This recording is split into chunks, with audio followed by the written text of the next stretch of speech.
Do you remember that video that you watched a long time ago and that made a huge impact on how you see things? This happened to me exactly when I first watched the Abilene paradox video. And it brought to me a whole different perspective on what conflict is and how damaging the absence of conflict and opposite views can have in your business and in your life. Let's understand better.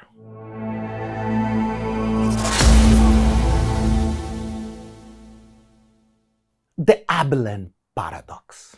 And the name is super interesting because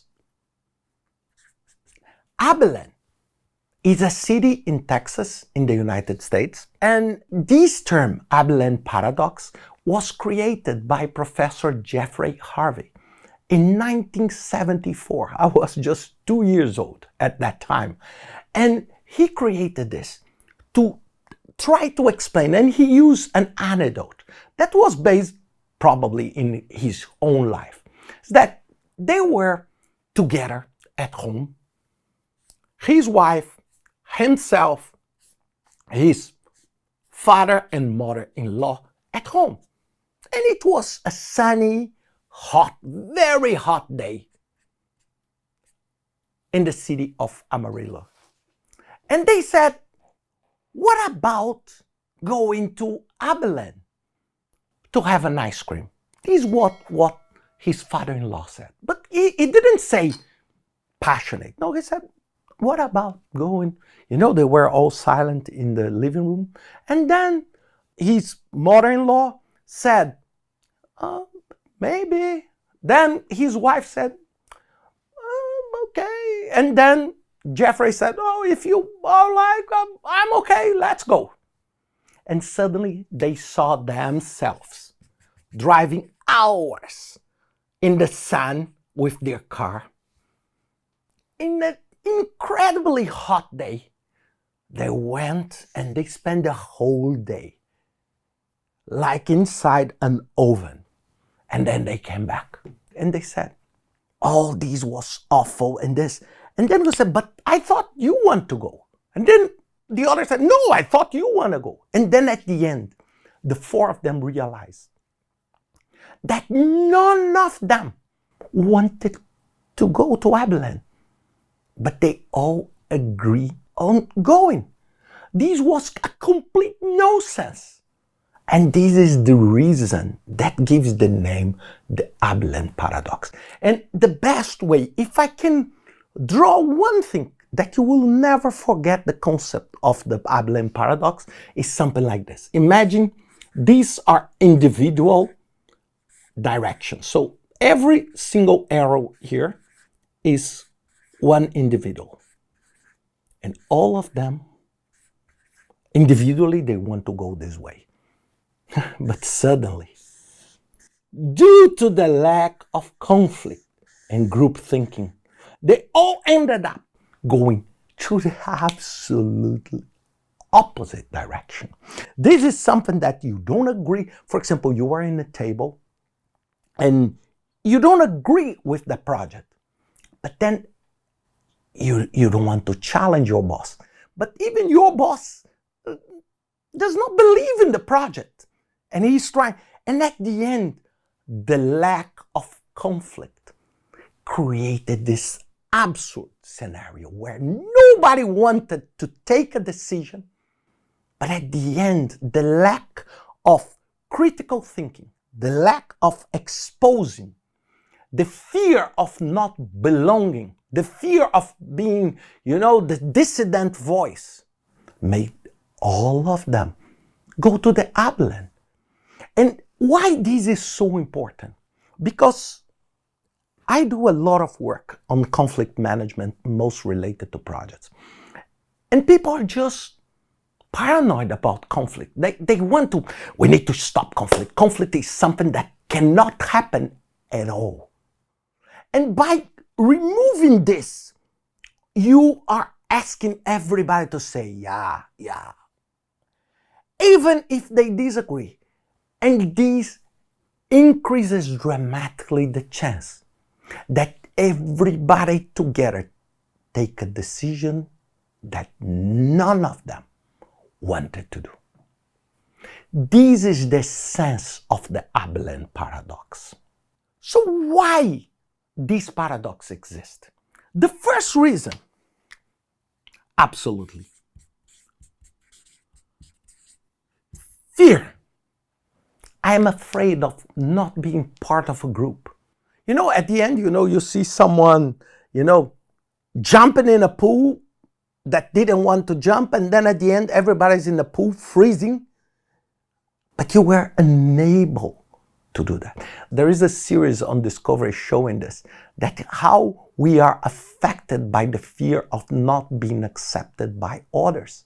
Where, for example, suddenly in a waiting room of the ophthalmologist, a doctor, start ringing a blip, a sound, beep, like this, everybody starts standing up.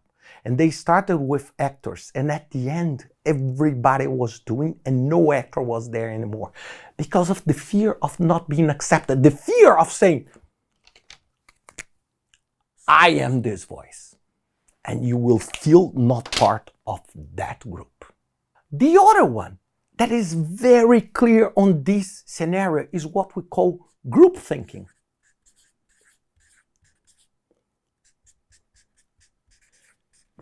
What is a group thinking? Group thinking, it's because it's associated with the fear, but it's something like, you don't raise your hands and you were waiting, and then suddenly, the boss raised and everybody raised their hands, because you want to be part of that group. The third one that is related to fear also, risks. You see a lot of risks for you to expose because you don't know what these people think. Do you remember that time where you were on, for example, at the cafeteria and you said, I disagree with that. And the other person say, we disagree. And the meetings tomorrow say, let's tell them. But when the meeting comes, what happened? Nobody says anything. Why? Because of fear, because of the risks. Another reason is the need to action. And then for action, what happens here? That we need to decide fast, so you don't think through and you just don't read the papers, you don't read the documents, and you say, I will go with the largest group. Everybody raise their hands, you raise, and you don't think you are going to Abilene at all. The other one that is also related to fear, to risk, and to this group thinking is the lack of psychological safety. You don't feel safe to be there. You have fear. You feel the risks of losing your job. And this is a work of your company to help you to feel safe to be a dissident voice. And what is important now, it's okay, I explained it, the Abilene, but how do you avoid being on this trap? Because I said about the trap, I said why people take the trap, but now we need to discuss, okay, how you avoid this to happen. What you can do. The first thing, it's be aware that a paradox can exist, that maybe everybody's raising their hands, but none of them wanted to raise their hands. So you need to be aware. And this is something I remember at the time I was the director and the leader of a quite large company in Brazil. And I said to all of our directors, we had at that time something like 10. And I said, if 10 of you agree, maybe I don't need 9 of you. Because I'm not hiring people to just, agree. I want to do, and this is recognized that a paradox may exist. The second one is about honesty. You need to be honest of expressing yourself. You are taking this green and this different decision. It's because you truly believe and you're talking what is the best. You may say, look, Abilene would be wonderful, but today is hot. Cars do not have air conditioning at that time. It's not a good idea. It would be much better to stay here. But you need to be that.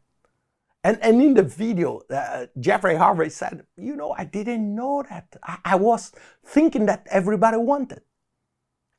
This lack of perception. The third one is about communication. If you have open communication, instead of voting, you say, what is your opinion? Why did you think this way? Or maybe even, I tried this. I put people to vote, but not in front of the others. People vote anonymously, and I say, we have 4 votes that are not the same. So we need to discuss. People need to have the time to express their voice. You need to improve communication, because many times if you have a boss that is dominant, everybody waits until he or she raise their hands, and then suddenly everybody hates. This is not the right approach. This will not work.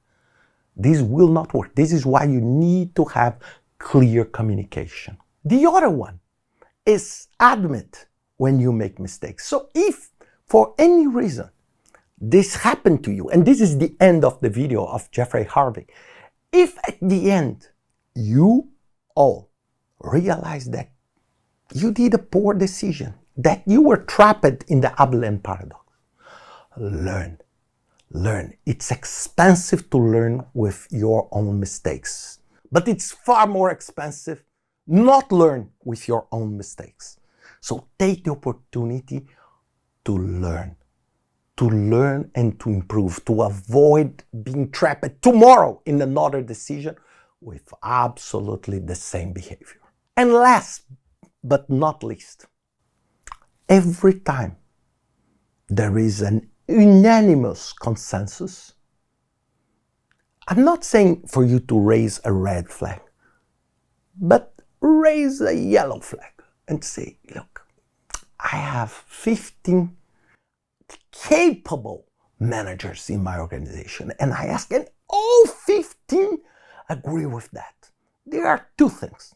Maybe this thing is just amazing that all of them agreed immediately. Or maybe I can be on the road to Abilene. Think always about that. Conflict is positive. When you are discussing conflict and exposing your views in the best benefit of your company, your family, it's important that you speak up, because otherwise maybe everybody will take a wrong decision. And at the end, all of them will be driving in a car in the scorching sun on the way to Abilene. In order to help you, I prepared this small primer, talking a little bit more about the Abilene paradox, why the paradox exists, and how to avoid it. And this is something for you, to put anywhere close to you so you never forget that. And you can download this at the link above. I hope you enjoyed this video, and please subscribe to the channel. We publish frequently on project management, crisis management, risk management, transformation, and some technologies that will affect you to connect ideas into reality and deliver successful projects.